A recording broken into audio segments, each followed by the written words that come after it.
राजधानी शिमला में forum against corruption द्वारा पत्रकार वार्ता का आयोजन किया गया। वहीं पत्रकार वार्ता को पूर्व उप महापौर टिकेंद्र पंवर व सीनियर अधिवक्ता हाईकोर्ट संजीव भूषण ने संबोधित किया। वहीं पत्रकार वार्ता के दौरान पूर्व उप महापौर टिकेंद्र पंवर ने बताया कि forum against corruption Himachal Pradesh विश्वविद्यालय में सहायक प्रोफेसरों, एसोसिएट प्रोफेसरों और प्रोफेसरों के पदों के लिए 250 से अधिक शिक्षकों की भर्ती का कड़ा विरोध करता है। एफएसी की मांग है कि इन शिक्षकों की भर्ती के फर्जी तरीके से पूरी तरह से जांच के लिए एक जांच आयोग का गठन किया जाए। इस तरह के आयोग की अध्यक्षता हिमाचल प्रदेश उच्च न्यायालय शिमला के एक मौजूदा न्यायाधीश द्वारा की जानी चाहिए। उन्होंने कहा कि न केवल एचपीयू और उसके अधिकारियों से संबंधित अनियमितताओं की जांच के लिए एक गहन आयोग की आवश्यकता है, बल्कि उन लोगों के लिए भी जिन्होंने धोखाधड़ी से अनुभव प्रमाण पत्र प्रदान किए हैं। देखिए, एक फोरम अगेंस्ट करप्शन है, मतलब भ्रष्टाचार के खिलाफ हमारा फोरम है, जिसमें हम 4 लोग यहाँ पर हैं। संजीव भूषण जी हमारे सीनियर एडवोकेट हैं और हम लोगों ने पहले भी काफी काम किया है, खासकर उस वक्त जमीन के सवाल को लेकर था।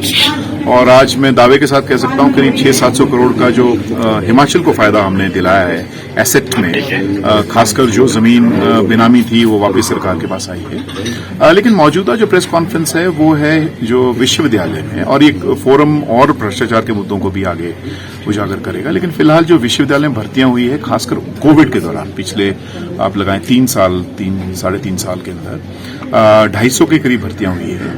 और मैं आपको ये बता सकता हूं कि 9 ऐसे क्राइटेरिया हैं, मतलब 9 बातें हैं जिनको दरकिनार किया गया है। तो जिसमें एलिजिबिलिटी कंडीशन को दरकिनार किया गया है, क्योंकि आप अगर विश्वविद्यालय में असिस्टेंट प्रोफेसर, एसोसिएट प्रोफेसर और प्रोफेसर की भर्ती पर आ रहे हो तो आपकी बेसिकली क्वालिफिकेशन या नेट होना चाहिए या पीएचडी होनी चाहिए साथ में। लेकिन पीएचडी भी कैसी होनी चाहिए 2009 के अंतर्गत, वो भी उसमें साफ है, वो भी उसमें वायलेशन की गई है। फिर एक्सपीरियंस सर्टिफिकेट है, बहुत सारे ऐसे लोग हैं जो ग्रेजुएशन के बाद से एक्सपीरियंस सर्टिफिकेट लगा रहे हैं, जबकि वो मास्टर्स उनकी मतलब करीब उसके 4-5 साल के बाद हो रही है।